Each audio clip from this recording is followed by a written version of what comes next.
Hi friends, welcome to Jarna food court. ఇవాల్టి 1 minute recipe video vanilla sponge cake.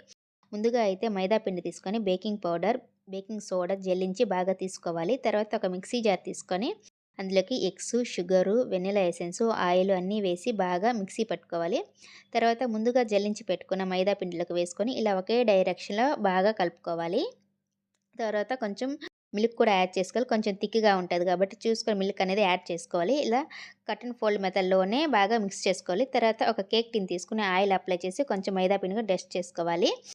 ముందుగా మనము prepare చేసుకున్నాం గదా! కేక్ ప్యాటర్న్ వేసుకొని ముందుగా ప్రీహీట్ చేసుకున్న గిన్నెలోకి వేసుకొని కేక్ టిన్‌ని పెట్టుకొని తర్వాత మూత పెట్టి బేక్ చేసుకోవాలి. మధ్యలో మనకి కేక్ బేక్ అయిందా లేదా అని ఒక టూత్ పిక్ తీసుకొని చెక్ చేసుకొని మన కేక్ అనేది రెడీ అయిపోయింది. ఇలా చల్లారిన తర్వాత మొత్తం సైడ్స్ అంతా కట్ చేసుకొని ఇలా కేక్ అయితే మనకి రెడీ అయిపోయింది. మన ఛానల్‌ని ఫస్ట్ టైమ్ చూస్తుంటే సబ్స్క్రైబ్ చేసుకోండి ఫ్రెండ్స్. అలాగే ఒక లైక్ కూడా చేయండి ఫ్రెండ్స్. బాయ్.